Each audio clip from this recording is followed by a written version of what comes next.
Hello, and welcome to the Southcoast Artist Index, where artists, performers, and writers, as well as curators, directors, and supporters, anyone with ties to the creative community, drops by to introduce themselves to you. We'll talk about their beginnings, their vision, their passion, and so much more. The Southcoast Artist Index podcast is brought to you in part by Heavenly Spirits, who invites you to celebrate the art of life and creative communities everywhere. Learn more at heavenlyspirits.com. Hi, this is Ron Fortier with another episode of the Artist Index. And this is episode 106. That's quite an accomplishment if you look back on it. And I have a guest that I've been dying to get on the show for a long time. And that's all I'm going to say about that. And before we start rolling, I want you to know that you are listening to the In Focus podcast, brought to you by the Artist Index, graciously sponsored by the folks at Heavenly Spirits Imports, and supported by the Mass Cultural Council. And we're also working in collaboration with the New Bedford Whaling Museum's Common Ground project, which is archiving all of these episodes, which is really quite a thrill. So without further prattle, I would like to introduce our guest, but as per usual, I'll ask them to introduce themselves and spell their name just for the record. And I'm getting a flashback to our 1950s and 60s television show. What's your line? What's my line? That's what it was. Yeah. Watching that. Yeah. I am Carl Simmons. C-A-R-L Simmons, S-I-M-M-O-N-S. Good. Carl, you are an enigma in many ways. And I'll get to that once you tell the folks what it is that you do. I mean, there's a lot of you. There's Carl, the artist, Carl, the historian, Carl, the intergenerational person that, a person of your age who is much older than your age, that kind of thing. So just tell us a little bit about yourself. I like calling myself an artist. We go through a lot of time where maybe we feel like we can't or shouldn't do that, but I feel comfortable in that, with that label nowadays. I spent a lot of time before I really sunk into my art making music. So that was another part that was a big part of my creative life, was music. And yeah, history, you touched on that. That's another thing I really enjoy doing. And lately, I guess, I've kind of not figured out. I've never figured anything out, I don't think. But lately I've been trying to incorporate all those things at the same time in my artwork, New Bedford history and my music where I can, and the visual element of that it naturally is of photography. Let's go back to the music part, but just before, whenever I'm speaking with a guest and the guest says something and it throws me into another sphere, another orbit or something. Mhm. But it's funny you talked about mixing the music, the history, and the art all together. The work that I've been doing lately, which is way beyond the abstract work that I've done for decades. One of the things that I've been wanting to do was, how do you do this in a painting? Obviously, I mean, it's all visual, but there may be a project there where, you've got people singing hymns in a church while they're lynching people outside. Okay. That's, and I was with Don Wilkinson this evening, just before the podcast, and we were talking about art and the pandemic, which is almost like the title for a book or an exhibit. Yeah. And I think so many of us have become introspective, or we found a whole nother thing. But letting that aside for now, let's go back to your beginnings as a musician. Oh, yeah. I mean, that's funny. That's one I don't own, the title of musician, but yeah, that was something I went to school for film, but then I met up with some folks who were really good at improvising music, and not improvising like jazz, improvising folk music. My buddies Gabe and Shannon, and, you know, my and who are from Western Mass, and that's when I just started getting more into getting into writing songs, songwriting. When it I kind of got into it through the improvisation of just sort of like a cipher, like hip hop now folks do. I we would do that, but you know, with this different style of music, and that was really exciting to me. So I really just dropped any kind of visual art and just focused on music for a long time. Recorded a few albums, just in my basement on a 4 track. Never went into a studio or anything like that. Always doing home recordings, and that's basically what I do now too. You know, my music, my films are home recordings, you know, with my iPhone. But yeah, I did that for a long time, and then I don't know. I don't love playing at bars and all the other kind of baggage that comes with trying to do music. Nowadays, you know, pre-pandemic, you know, I would play like once a year or Mhm. something at very well curated location. Either You don't like dodging beer bottles, right? I mean, I've had to, you know, I played at the bullpen, you know, where you Oh, dodge knives, you know, yeah. especially what I was doing, you know, did not go over well with, you Was know, that the bullpen in Somerset? no, the bullpen on the Ave, on All right, Center, because there was a bullpen that was pretty notorious in Somerset as well. I guess any okay, place called a bullpen's got to be you notorious, know, right? maybe that's a red flag, yeah. Yeah. Um, but I'm a product of that. I don't know if you've heard much about the new wave cafe open mic scene, but that was like in my, you know, Mhm. looking back, rose-colored glasses was a golden age of New Bedford music in my, you know, humble opinion. Of Tom Porteous ran the open mic at the New Wave in the late '90s, early 2000s. That was just the most welcoming place, and I've never found a place as welcoming or as interesting in New Bedford. Usually, not to go down a negative route, but the Yeah. positive is Tom Porteous of Toe Jam fame nowadays. Yeah. Uh, did this open mic that was just it could be the goofiest act, and you know you get your 3 songs or whatever, and it was welcome to everybody. Was any of that documented by video or I mean, obviously audio? it's that cusp, you know, of Yeah. before we all had video Phones. cameras in our pockets, you know. Yeah. He recorded a lot off the board, you know. Mhm. He did. I think I have recordings. I recorded constantly, and he recorded off the board a lot. And whenever I run into him, we kind of chit chat about the archive of that. Like, what does that Right. look like? What is the digital preservation of that era? The possibilities there. Right. I mean, part of the whole concept behind the artist index was to well, the old elevator speech was, so what is the artist index all about? And it's like, well, we're building pyramids, and people didn't quite understand what I meant. And it's like, well, okay, well, pyramids are not tombs.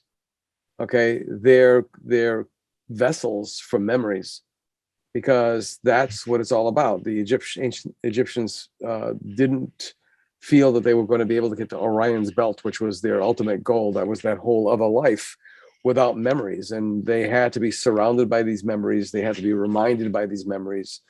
And, as a little bit more than an armchair historian, you know that. I mean, so much history is lost. And Right. um, it's really, really important to preserve it because it is. Because we say it is, because we feel it in our Yeah. in our bodies, and it is. Yeah. I mean, I didn't realize that I had done anything in my entire life until you noted one in some of your research that you found those forms, and I can never. Is it the 40B forms? I can. Yeah, the Form A's, you know, The Form A's, yeah. yeah. 40B is that low income housing. I never realized. I mean, I was working for the Office of Historic Preservation, but I never realized that by doing so, I was also Right. part of the historical context. Of course, yeah, and it's, you know, it's that era too that, you know, I was just looking up, you know, pointing in the other room where I was, Yeah. like, circa 1976 in Mhm. my Facebook post to find photos, and they would be from those Mhm. Form A's, you know, and that's interesting because, you know, we think a lot about 1876, but I'm more interested in 1976 lately, not as a nostalgia thing, but like, Right. hey, we gotta document this too, because everything has changed. A lot has changed since even those time periods, or Right. you know, 2000s. We're talking about the new wave. You know, that stuff, Right. new wave's gone. Yeah. You know, and I mean, Don and I were talking about the beers that our fathers drank. I mean, then they don't even exist anymore, and that was within our lifetime. You know, Dawson Valentine.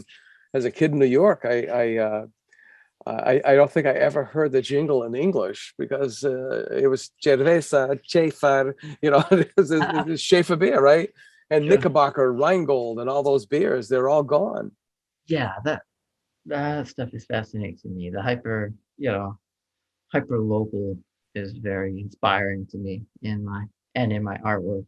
Yeah. Uh, you know, so much so that, you know, almost to a fault, but or maybe to a fault. But yeah, I find that that all those things are lost, and everybody knew them in this very small corner of, you know, the universe. But now it's you know, it's becoming a distant memory. It's becoming a once removed. You know, Virginia Dare will be once removed at some point. Right. So, you know, no one will have that Yeah. memory of summertime and Yeah. Virginia Dare. So, you know, why not really like dig into that right now? It's our folk, you know, it's our folk history. It's our Is folk. it a little bit more than nostalgia, or is it familiarity? Is it something? I mean, you know, people talk about the good old days. Well, it Yeah, no, depended on where you were on that's the a good economic scale. It depended on the color one. of your skin. It I depended have a on a lot hard of things. time with that. Like, especially, you know, we're talking about, you know, we're very active in the New Bedford Facebook group, and Mhm. I do have a difficult time with the good old days comments. I just kind of like turn, you know, I just scroll past them. Right. Because I have a conflict of, am I contributing some kind of thing that is I shouldn't be, you know, but you know, I just got to do what I'm doing and hope it isn't having a bad byproduct. But yeah, I don't like that. Those general ideas of the good old days or nostalgia. That's I really think that isn't what I'm into. I'm into remembering and forgetting. Is fascinating to me that we've forgotten. Um, you know, my gateway drug for all this was Daniel Ricketson. And when I first heard about him or learned about him, like that was no one I would talk to would really even know who he was. And that was completely fascinating that someone like that could just be forgotten. Um, And should he be remembered? I think so. But beside that point, like just the how we forget our histories in these small cycles is what really interests me more than history itself, more than like the what the thing is we're remembering. I'm really interested in the act of remembering and the act of forgetting, you know, what that's like too. Why did that happen? You know? Yeah. I mean, working for the Office of Historic Preservation, um, there was talk about an incredible opportunity. We had to do what was referred to as a windshield survey of Mhm. every edifice in the city proper prior to 1925. Yeah. Wow. And the reason why I was hired was because I had a master's degree in fine art and I had a heavy art history course load. and they thought that that kind of education experience and such would be valuable to the project, which it was, because as an artist, we're taught to see, that there's that standby, artists are taught to solve problems, visual problems. But the part that they forget is that whenever you solve one problem, you've created another. And that's why so many artists can't finish a painting, because it's never ever finished, because they've created another problem in the course of trying to finish the painting. And you just have to learn how to just walk away. But the other thing is, primarily, is being able to see patterns and trends. And I remember fighting with my supervisor about the importance of the mills in the cities, in the city. And not just for what people, thought of the mills, with Wamsutta, this is the biggest weaving town in the East Coast, so on and so forth. But wherever you had a mill, you had housing. And what kind of housing would you have near that mill? The operatives' housing. We had a couple of utopian villages in the city. Right. Holland being one of them. I can't remember. I think Grinnell might have been the other one. Oh yeah, I only ever hear of Holland. Yeah, okay. And Holland is still amazing with the way it was set up and such. Yeah. But people say, well, why is that so important? They were just mills. They were just poor people from Canada and Portugal and England and working in the mills. Why is that so important? Why is it so important, Carl? Why is remembering? Yeah, I'm going to throw it on you. Yeah. Yeah.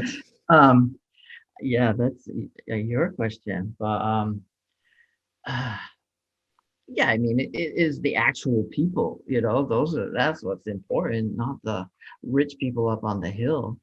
That's what I feel like we focus so much um on the same, on Hawthorne and County Street and all these rich people who were like not always the best people, the Whig Party, like things like that. Like, Yeah.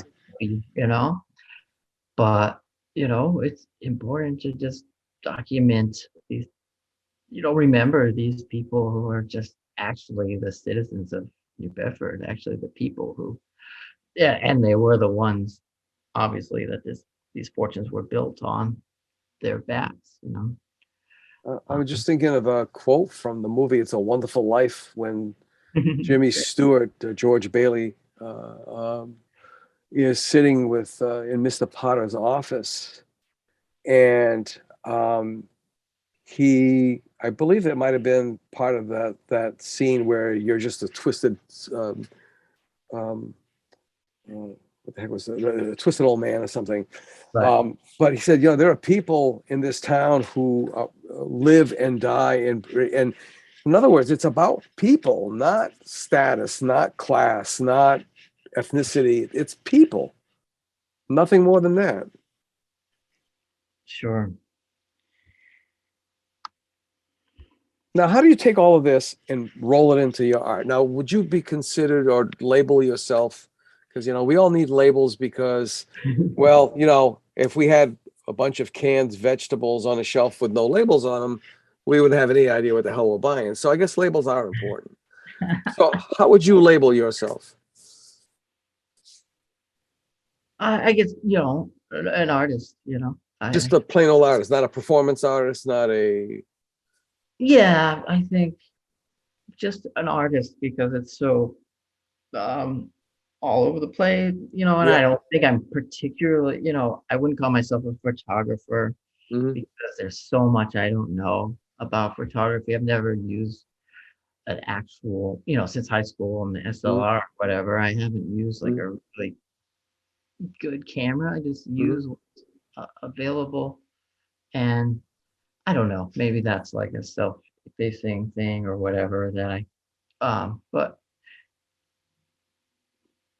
I don't know, I don't call myself, do I call myself a filmmaker? Do I call myself an animator? I don't know. I think artist is just a good umbrella Okay. for what I do. Now, I generally retain this question for towards the end of the podcast, but how will, and especially since we're both history buffs, and you're a dyed-in-the-wool historian, a little bit more than an armchair historian. There are people who go to university and they remember things, they memorize things, but they have no concept of history. Basically, I mean, I hated history courses that concentrated on, you have to remember, the date, the characters in the battle. I mean, people had no idea how all these things were connected. So, as in the future, when you leave your earthly shell and people access the work that you've created, how will you be seen? How will you be remembered? Yeah, I don't, obviously the answer is I don't know. But how would do I want to even think about how I would like to be? Will I be making digital work? I might not be able to be accessed. I did a show of watercolors. I did a show of where I printed out photos, so that stuff might survive. Right. Or the digital stuff might survive. But how? I don't know. Is it like so super New Bedford that it doesn't translate? I don't know, but that's a risk I'm willing to take. It's very hard for me to answer that. I can't even do it now, never mind too far into the future. But I try to be this is a tough thing to say, but I try to be original in what I do. I wish I were more.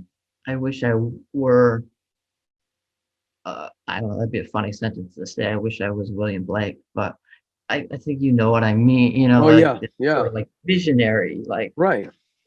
So But I how do try, you know you're not? yeah, That's the thing, because in the historical perspective, we've got our nose to the grindstone. We're doing the 9 to 5, we're raising the children, all that other stuff, and then years go by, and you look back on what you've accomplished or what you didn't accomplish. You look back and you see, wow, I had no idea. right. I had no idea what I was doing. But yet I'm kind of astounded by what I did. Yeah.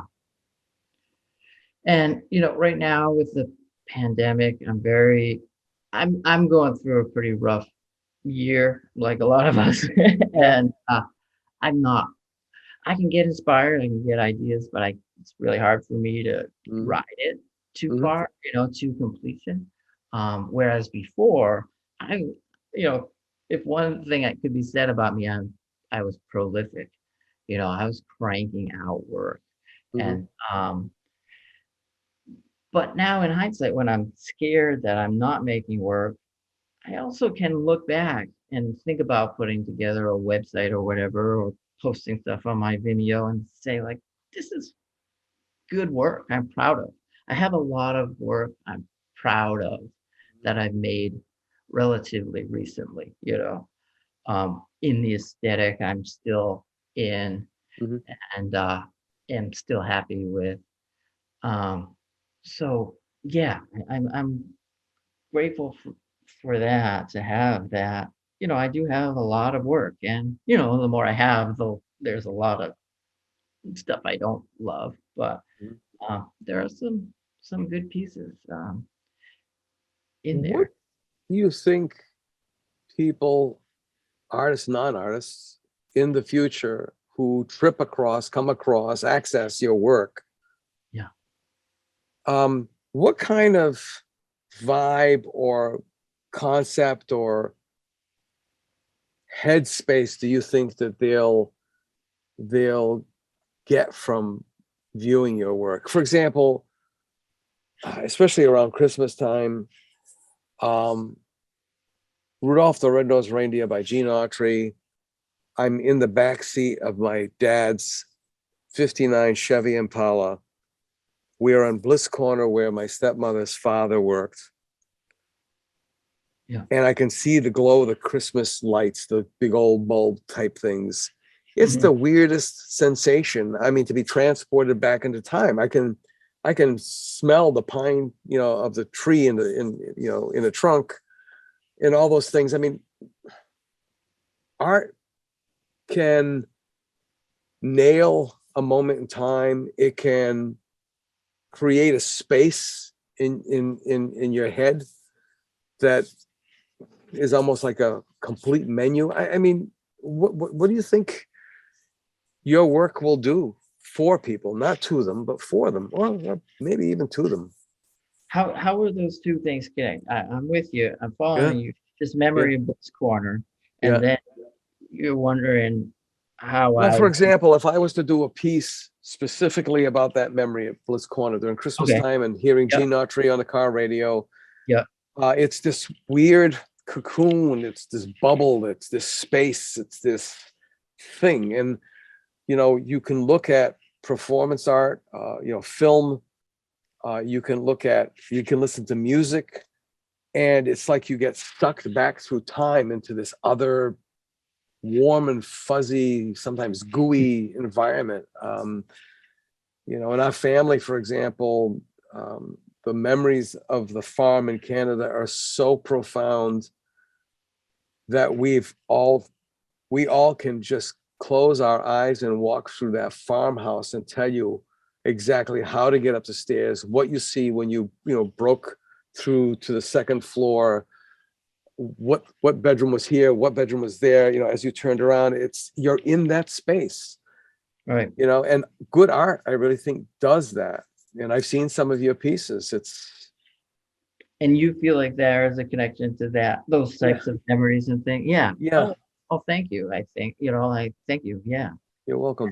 You know, um, yeah, sometimes that is the goal, to get to that space, that remembered seeing the doghouse neon, is one of those memories, Hmm. the Hmm. wagging tail, it's things like that that are just and when there's shared memories like that, like I think those are some of our most important lost structures, or objects, those flashing neons, in like you're talking about the Christmas lights too. There's Yeah, something like that. Everyone remembers the smell yeah, of the warming houses and the sound of skates on the wooden floor. I don't have that memory, but everybody talks about yeah, that with the park warming houses.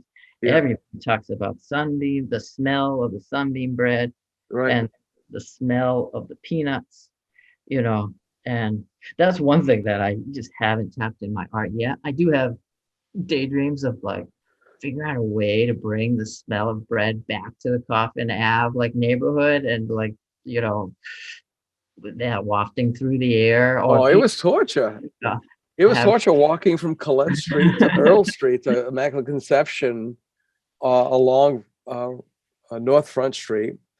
And I still remember that the sidewalks weren't finished. It was the crushed stone, the blue stone. And I had to go by Brownie's Tavern. And I can still see Brownie's Tavern was between Colette and Earl on the east side. Mhm. And that's all I remember is Brownie's Tavern. And the Bros Oil Company was up on the left-hand side on the corner of which was the southwest corner of Earl and North Front. And those memories are very, very vivid. And there's other weird things too. You could always tell when you entered a French Canadian, I can't even say home. Well, home is a relative term. A tenement house. The smell of shellac. There was Really? something about the smell of shellac with the French Canadians, because they had all the woodwork was gorgeous back then, and even in these simple homes. So it's all these things that I think the pandemic, and I don't know if you've been affected by it. I was talking with Don Wilkinson about this. I think the pandemic has triggered something off in people's heads that they don't even know what the heck has been triggered off, and it's not nostalgia. It's realignment, it's reassessment, it's something, recalibrating. I don't know. Yeah. Yeah. I mean, I think for me, it's a very like, an existential crisis of some kind, of just like Mhm. what we know and what is what don't we know, and what can just disappear, what is normal, the rug can just get pulled out from under our feet, you know, Hmm. and yeah, how do we move ahead with that in our minds and maintain hope, um, I've had a rough mental pandemic. It's been, I've been Hmm. fortunate in what I don't have to do, but I've been pretty holed up for this whole time, Yeah. minimally Is leading. is Uh, that comfortable for you to be holed up? I live with my wife is a physician's daughter. She's I wouldn't call her a germaphobe, but she's very aware of things, how things are done properly. She's not a devil may care, especially. I mean, this is serious business. yeah, We both have memories as children of the polio thing, and yeah, I think back on that constantly. Sometimes when I go visit her at work at the Holland Mill, Holland Place, and I go by the Monsignor Vieira Community Center on Rivet Street, right next door to Mount Carmel Church, and I still wince. I can still feel the polio shot in my arm, and I felt like it was like every Saturday I was getting shot. oh wow, And then there's the images of seeing, in the newspapers of seeing the kids in the iron lung. And it was pretty much, well, if you don't get that shot, this is what's going to happen to you. that'll be you, yeah, Um, yeah. I don't know. I mean, who, with the words of that song, these are the good old days. Mhm. Right, yeah.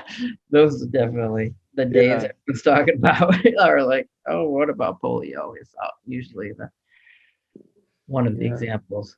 Yeah. Yeah, so I don't know. Yeah, it's been,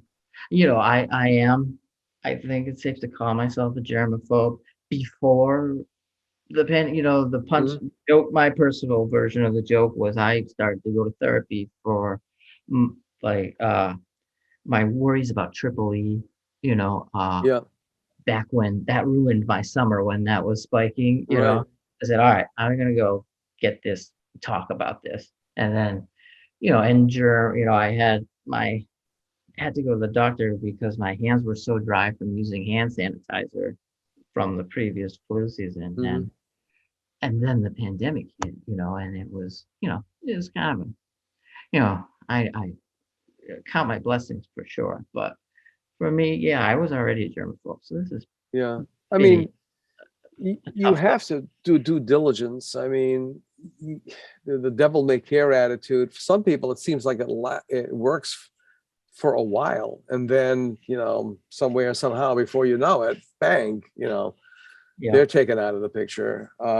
So personal responsibility.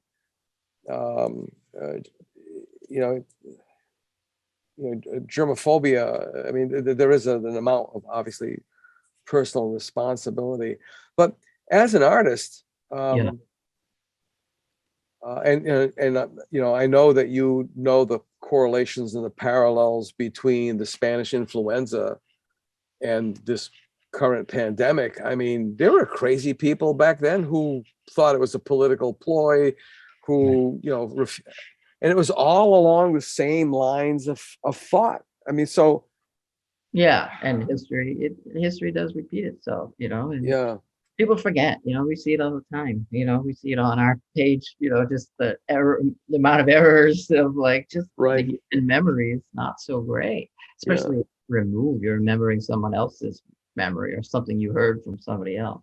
right. But yeah, I mean, yeah. And for me, the pandemic has been, I watched the New Bedford Light thing. So I, was interested in a lot that you guys were talking about there. Hmm. And it did like, it halted that gallery culture. That was interesting to hear about. Yeah. And just that, the social, the, chit chat is what someone said. And, Hmm. and I had big plans, for my art. And it involved not taking photographs of me anymore. I was sick Hmm. of me already, and now it's had to be me again for 2 more years. You're your own medium. Yeah, I guess I don't want to be all the time. Sometimes Right. it's tedious, I know I'm available, so I don't have to do 6 emails and go back and forth. Yeah, And believe I me. do like to create, uh, when I have worked with somebody else, it's Mhm. through no fault of their own. It's a little hard, I'm not so great at it. Are you I ever motivated by something in history that pisses you off? There's no other word for it. Pisses you off so bad that you would really love to Yeah. visit that situation and either straighten out, things out, or clear the record or whatever. I mean, like an atrocity. Well, one of my favorite pieces I did during the past couple of years was called something like the fact that that place is not called the Sarah and James Arnold Mansion is completely ridiculous, is the title. So that's not that's like a reaction to the way history is talked about now. Mhm, mhm. That that place is called the James Arnold Mansion now is really goofy to me, and Mhm. it still could be corrected, I think, and should be personally. It's what I think. Mhm. The patriarchy just perpetuating this that is totally unnecessary to do and should be rectified.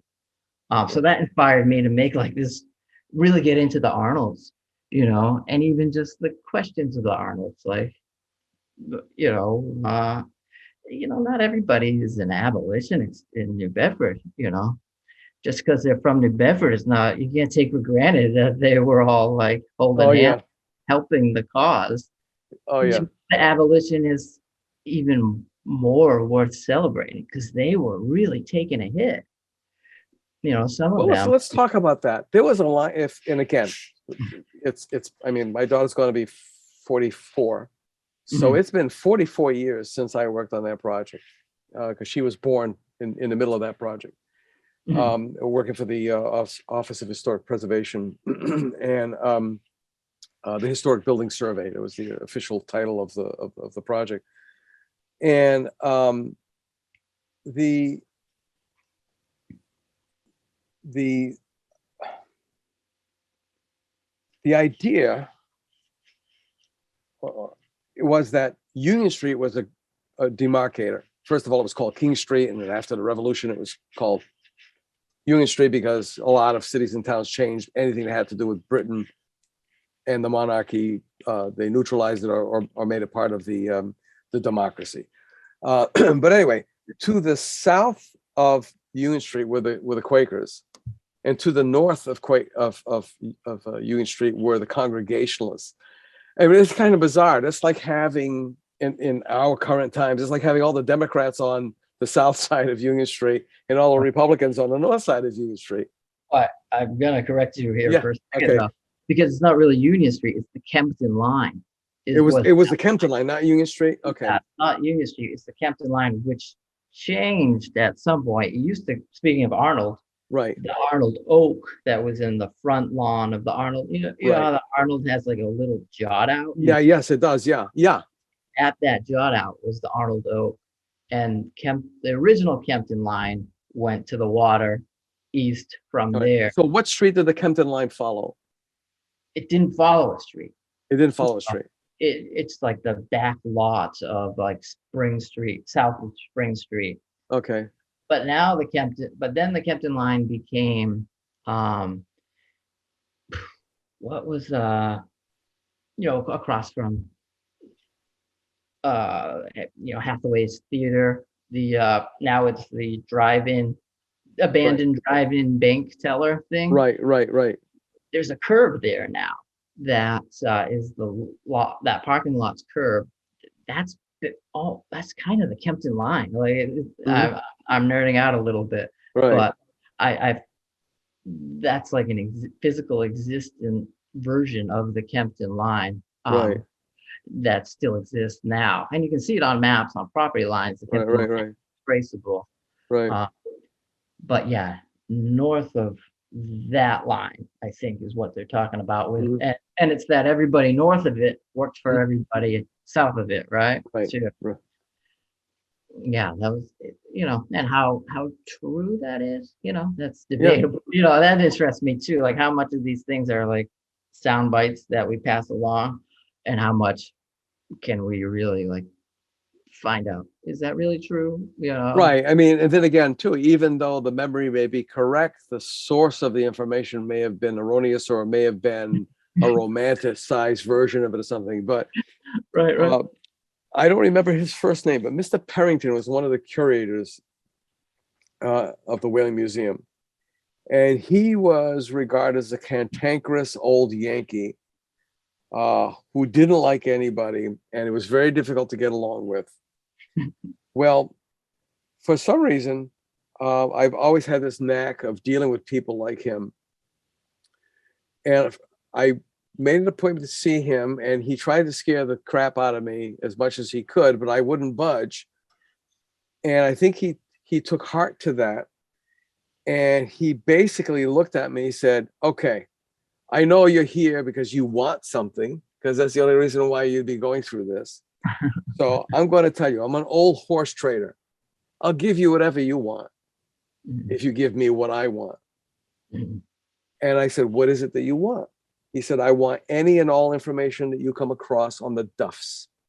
And I said, why, Mr. Perrington? Now, this man smoked Pall Malls, filterless Pall Malls, and his finger and thumbs, his index finger, middle finger, and thumb were about as yellow and loaded with nicotine as you could imagine. I don't know why Alexa just went off by herself, but anyway. And I said, why? And he said, well, there are some people in this town who think that they are so above it all that they will do anything and everything to protect that image. And look, I am not a racist. I am not a racist. And I am not here to uncover anything but the truth. But it really ticks me off that there are people in town who refuse to accept the fact that there were people of a darker color in their families. And that was one of his goals. That was, in retrospect now with BLM and all the things that we know of in the past 5 years, especially, that was quite a jaw dropper. Yeah. You know?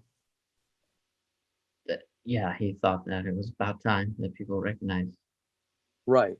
So and this is 1976-ish, you're this saying? was 77, 78. Yeah. 77, okay. 78. Yeah. And so this is a man who's trying to set the record straight for about 150 years worth of history. Now, I mean, he's a curator at the Whaling Museum. He's got this incredible library. He has all this information around him, and yet he has this one particular goal that it's a crusade for him. You know? So that brings me to crusades. What is your crusade? Oh, I don't know. You have a crusade? No, I don't know what that really means. You have a thing, an event, a moment, a question that you want to bring into the light. You know, like with Ricketson, for example. Ricketson and Thoreau. Sure. It's still amazing how many people don't know about the shanty up the north end. They still don't know about the connections between them. There's a story that has to be told there. Sure. Yeah. And it seems to be something that triggers you off. And I mean that in a good way. I mean, it does, and it, you know, I've been through it, you know. How much do I care anymore is a question I ask myself too. Does everybody need to know about Daniel Ricketson and the shanty? I don't, if they don't want to, I can't make them care about it. You know, I'm not interested in, if it isn't for everybody. You know, we did the Ricketson Festival there for 3 years, and each year had lower attendance. You know, people kind of got it, you know, after a while. And, you know, as far as a city telling their stories, and New Bedford telling its story. It's one of our coolest stories, I think, that there was this cranky dude up in, the wilderness of the North End who hung out with Henry David Thoreau, and Henry David Thoreau hung out here. Hmm.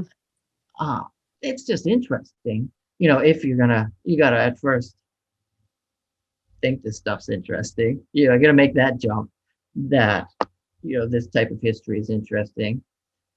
And Well, yeah, the people who don't think it's interesting, well, there's nothing you can do about them. yeah. So And then for there those are who other people who don't know that they were interested in it until they heard it.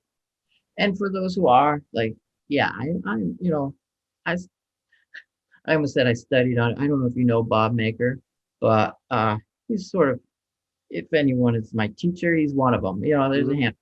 Ann Laura was another one of my Hmm. people I would call a friend and a teacher.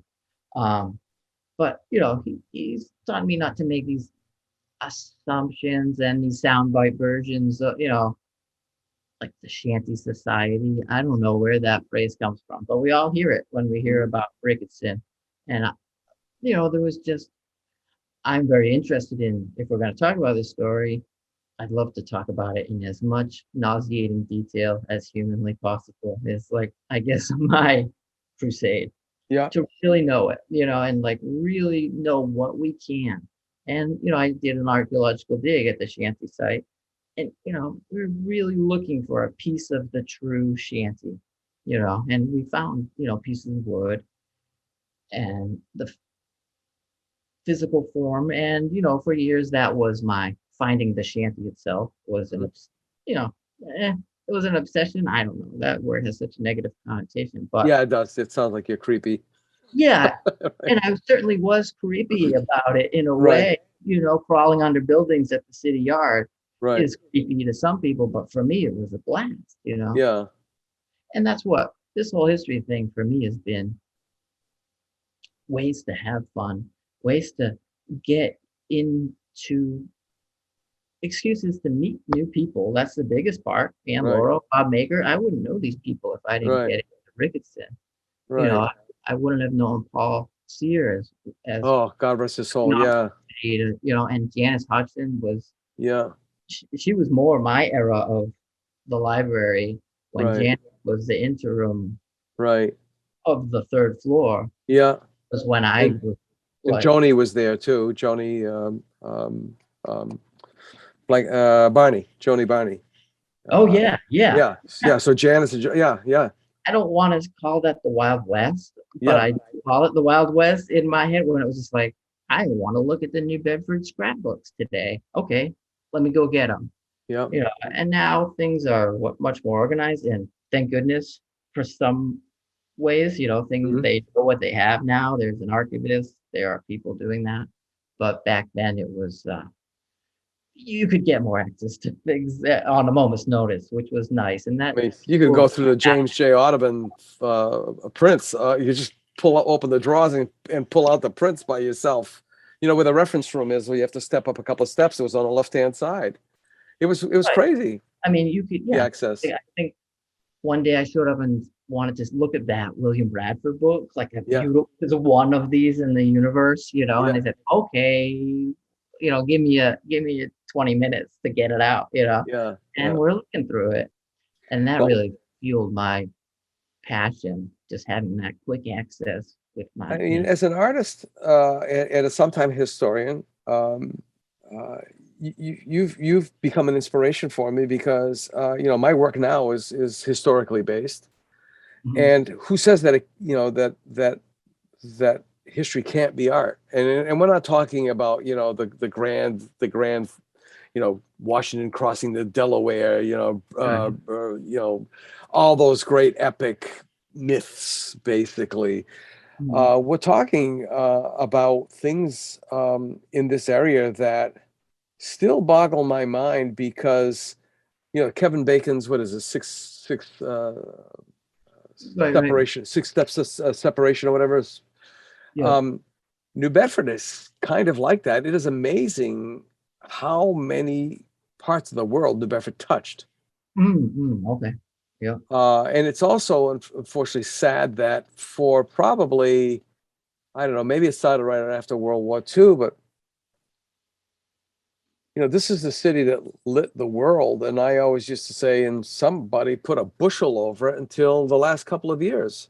They didn't want that light to shine. I mean, look at where we fit in on history, Black history. Look at where we fit in. Now, of course, whaling and conservation and the environment and ecology, it's not a pretty picture. It was a lousy, crappy, murdering job in industry. Exactly. Absolutely. And then you look at the mills and how the mills were developed. And, I always consider New Bedford the second most abolitionist city, second only to Philadelphia. And what is our product? Is cotton goods. Where do those cotton goods come from? So there's an irony there. Right. And it's just so much more to it. But then you have the Catalpa and the Fenians, and it just goes on and on for one city. Oh, that's why it's just endless, and like I said, Ricketson was my gateway to this stuff. Yeah. But then it taught me how to find answers, how to find it sharpened my skills of finding answers and just my curiosity. But yeah, then it was just, wow, it's ridiculous. You throw a stone at a directory and you're going to hit an interesting name. It's just everything is interesting. Yeah. You dig and you get pulled off in all these tangents. And I don't know that my medium is the best. What is the medium of this? And that's what I like about photography and Instagram and social media, like just being able to do these things pretty quick.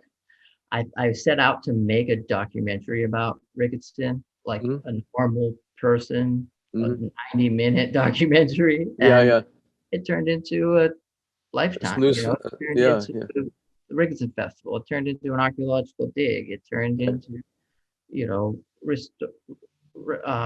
doing plantings of native species at Brooklawn, and it turned into this other thing, which I guess maybe to go back to like crusade, a personal crusade is just how to tell these stories in a way that interests me. Not it doesn't need to be interesting to somebody else.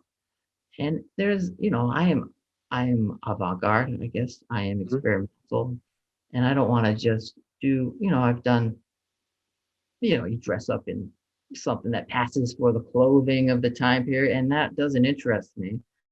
But if I use a lot of plastic bags for heads, like blur these lines of what I have now, modern props, with trying to tell stories of history, that's, I guess, I wouldn't use the word crusade, but that's my, what I'm after, the nut I'm trying to crack is something Bob Maker said to me the first day we met, but about Thoreau. But, that's what I'm kind of after, is how to tell these stories in a way that interests me, that is like Werner Herzog's idea of the ecstatic truth. He doesn't want to just make a documentary about what's happening. He'll make up some stuff, or he'll add something that interests him because he feels like the ecstatic truth, this visionary version of the truth, is more interesting and what he's really interested in, rather than just recording facts. So that's where I'm at now. Is I the history stuff, yes, but I know it's impossible too, and that bothers me. I know the shoes are going to be wrong, or what, if you try to do a period piece and things like that, and we make all these, we lower the bar, in trying to get these things right or whatnot, and I try to just throw that all out and use what's around, and but it has a symbolism of being the right thing. No, I understand exactly what you mean. I when I go walking Daisy, we live next to Fort Phoenix, and I sometimes stand there on the fort, and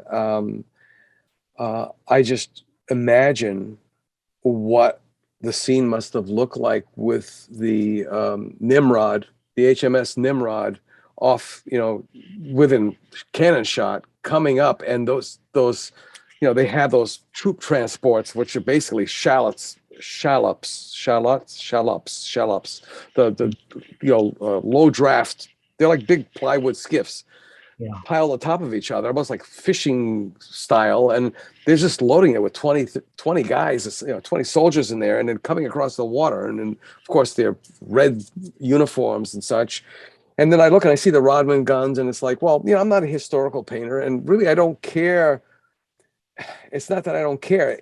The point is that I'm at this place. I'm imagining what history looked like unfolding. And even though the Rodman guns aren't period correct, even though the fort as it stands now is not correct, that's not the point. The point is I'm here, and it's okay for these two things to exist at the exact same time. I can see the invasion of 1814, and I can see the fort as it is, and thank God we've got that much of it. And it doesn't really matter because it just sort of doesn't. Yeah. like you said. Yeah. And that's, along those lines, one of my things in my head is like the idea of throwing a thought back in time. You think back to that time, it bounces off of that thing and comes back, and any between there and back again, you can use in your telling of the story, and yeah, that's kind of fueled my idea of that.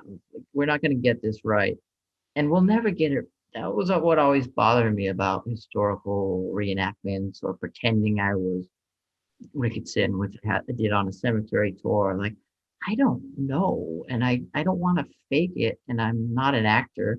And now, we've been through a pandemic, and we've been through, before that it was 9/11, and Rick, there's something in my eyes that Ricketson didn't have because of that. And I didn't know what it was. I'll never know what the Civil War was really like to those folks that were like heartbroken by this was happening. Yeah. And people that, were like, they had to weigh if they thought John Brown was a bad guy or a good guy. Like they really lost sleep for weeks about this stuff. Yeah.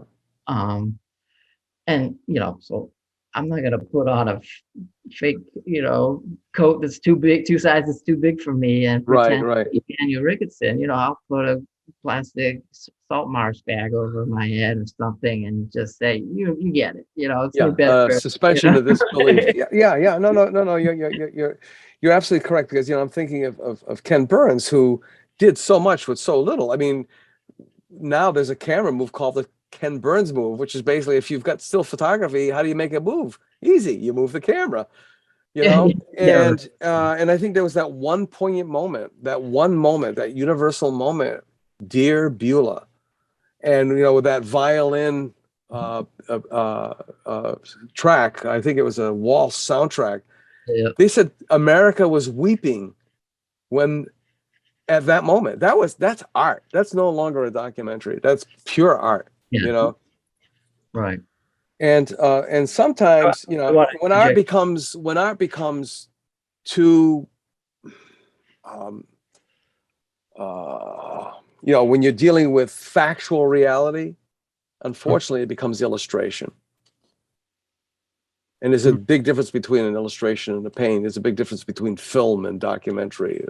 That's what I'm thinking. Right. So, yeah. I mean, I want to have my room, and, how much do I give over to this history, and how much do I kind of try to say, hey, I'm here. I have a pulse. I am a creative person. I want to give me, put me in this thing too, and I don't mean that totally as an ego thing, but also like, yeah, like I'm here. I'm the one making it. I'm the one remembering it. I want to show my hand. I don't want exactly. to make it about me, but I want to be, show the creative hand, and I want to show my struggle that I'm just this schmuck trying to like make this thing, bring this thing across. Right. And I mean, your hand, your imprint, your signature, your soul, that's, you get 10 people doing the same subject matter, and it's all going to be different because you can't not put yourself into the piece. So, we're going to start winding this up, but Yeah. and wrapping it up. But what is your next thing? I mean, I don't know about you, but I'm 2, 3 things ahead of where I am now, because Yeah. for me, that's just the way my brain works. Yeah. You know? My next thing, is, I don't know, try to get out back into the world is my, like, psychological next thing. Um, and I'm looking forward to picking up where I left off pre-pandemic. Mhm. Where, right before it hit, I had done a piece with 3 people, actors and friends that were great. And, I want to get back to doing that. I want to I Circa is kind of my sponsor. If I, you know, Chris is Oh, Chris is my fantastic. Yeah, yeah, guardian yeah, angel when it comes to my art. yeah, yeah. He's behind me and supports me so much that, I want to get back into Yeah, it's Chris Duval, folks, from stuff. Circa Antiques, who was pretty much ensconced in the Masonic building in Fairhaven, and he took over what was once Baker Printing on Court and Union Street, and from repurposed, whatever the latest term is for old clothes, he's gone Hollywood, literally. Right. Yeah. So, yeah.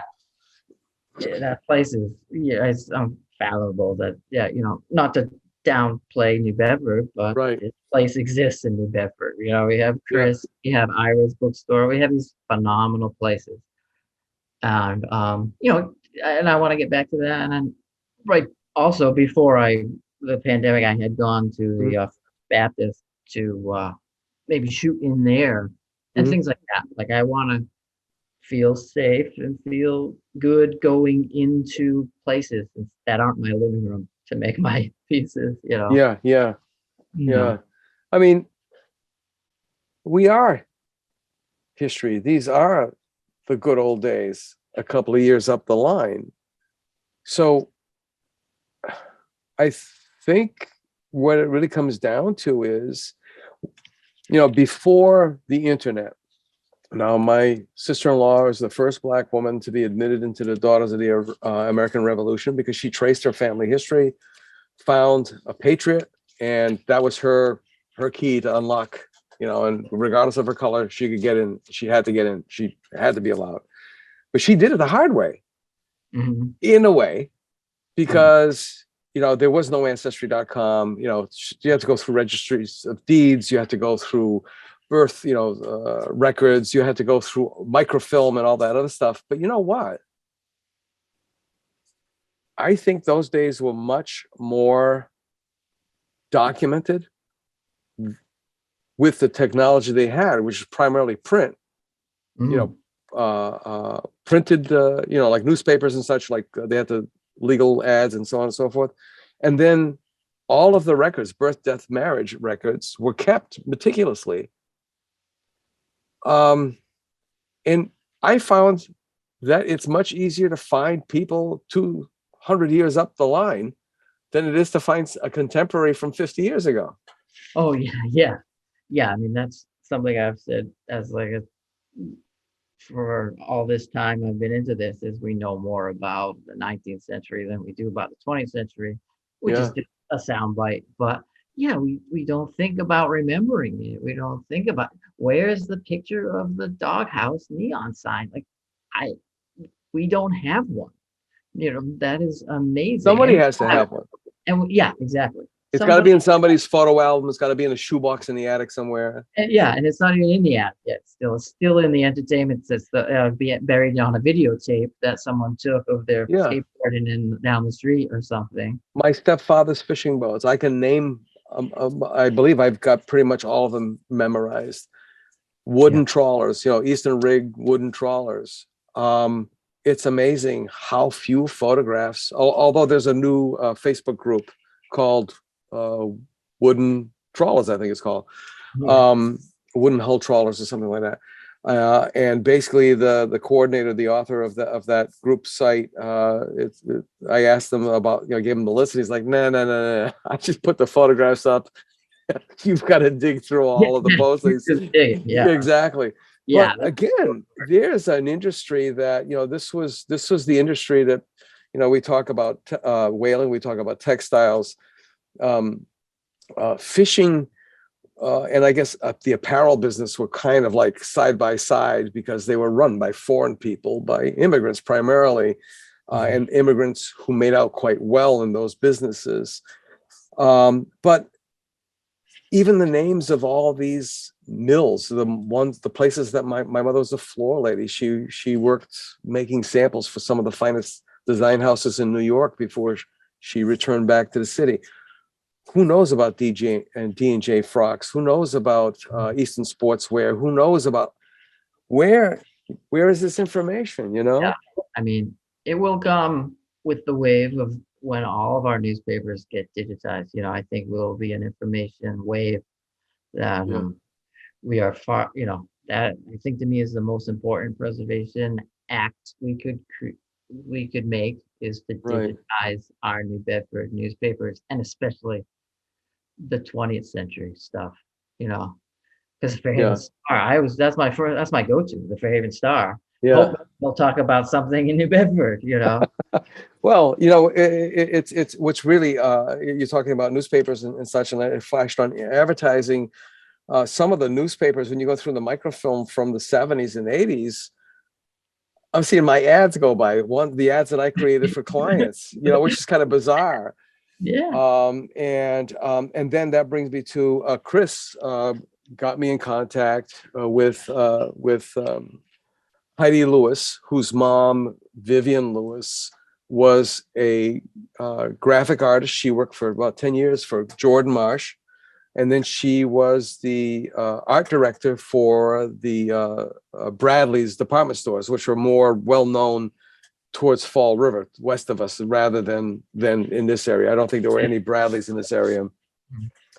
And unfortunately, Mrs. Lewis is in the early stages of dementia. But there were so many people. The only person she remembered was her neighbor, Milt Healy, who lived across the street. But there were so many other graphic artists. Some of them were also artists, like Frank Raposa, who was one of my old art instructors in high school. And there were several others. But there were these people who created the cuts for those newspapers. Milt Healy, for example, would tell me that an average day at where he worked would be, a guy would come in with a box of ladies' shoes and put it next to his drawing table, and he had to hand render each one of those shoes with pen and ink for the newspaper. Yeah. Right. And job. I saw some of Vivian's. I think I messaged you about it. I saw some of Vivian's illustrations. Oh my God. Yeah. They are art. Right. Yeah. They're no different than a painting. I mean, some of them are exquisite. I mean, the women with the pillbox hat and the little veils. I mean, they're just gorgeous. Yeah. But what is it? You don't know what you got till it's gone. Tear down the paradise to put up a parking lot. Right. Yeah. But, history keeps moving on, becoming like, it keeps creeping up on us, and remembering that era and preserving what we can of, like when they uncovered the Pat McKenna signs, like hopefully they just got covered again and didn't get thrown away. But Pat McKenna, that whole era of these women's apparel places, that's what New Bedford was to so many people. Locally owned businesses. The money stayed here, and that's a whole nother show, which I always tell people, this is, once you're on the show, that's it. Okay, that's it. You're welcome to come back anytime. Some people are just one page. Some people are a chapter. Some people are an entire volume. Some people are a complete set. Okay, I consider you the complete set. I'm going to start wrapping this up, but I'm going to ask you the final question. I always call them the Barbara Walters questions. How would you like to be remembered, Carl? Or Yeah. let me do a little more 50s, 60s. Carl Simmons, how would you like to be remembered in the future? Yeah. I mean, you want to be, we look at a lot of these heroes, and, nowadays we can learn a lot more about them, and it's pretty disheartening a lot of times. But I want to be a good dad to my daughter, and, a good husband to my wife, and a good, brother to my siblings, Mhm. and that's, to be a good person still, I think, comes first. And then I'd like to be known as a artist who did his own thing. Yeah, and someday you may be, and I know that feeling, someday you may be a person that is referenced in research, according to Carl Simmons. Yeah, I think about that nerd, that me 100 years from now, who, Yeah. I dig deep into things. So, is that going to happen? What's up with this guy's weird, way off portrait of Joseph Russell? This doesn't make any sense. Yeah. And, I think it will make someone laugh in the future and maybe be an inspiration. That is what, to me, the art, it's an inspiration wheel, just keep it Yeah. going. Yeah, Just it keep is. inspiring, just keep inspiring others to push it, or just to keep Keep making turning it. those wheels. Yeah. And Well, Carl, thank you so much. I'm going to take it out. Hold on. This is Ron Fortier again with our guest. Now I'm going to gush. I have been trying to get Carl on forever and a day. We've actually threatened Carl's friends, Chris Duvall, Mike Lapides. We threatened to actually go to his house and physically kidnap him in order to do this. So I really, really thank him for being here. So we end another episode of the In Focus podcast, brought to you by the Artist Index, which is graciously supported by Heavenly Spirits Imports, and supported also in collaboration with the Mass Cultural Council and the New Bedford Whaling Museum's Common Ground Project. And let's not forget our co-founder, Jeff Watton's Spectrum Marketing Group, that the crazy idea that I had, Jeff said, damn it, let's do it. And it's been a while, so it's been great. Carl, thanks so much. Folks, see you next time. Bye-bye. The Southcoast Artist Index podcast is brought to you in part by Heavenly Spirits, who invites you to celebrate the art of life and creative communities everywhere.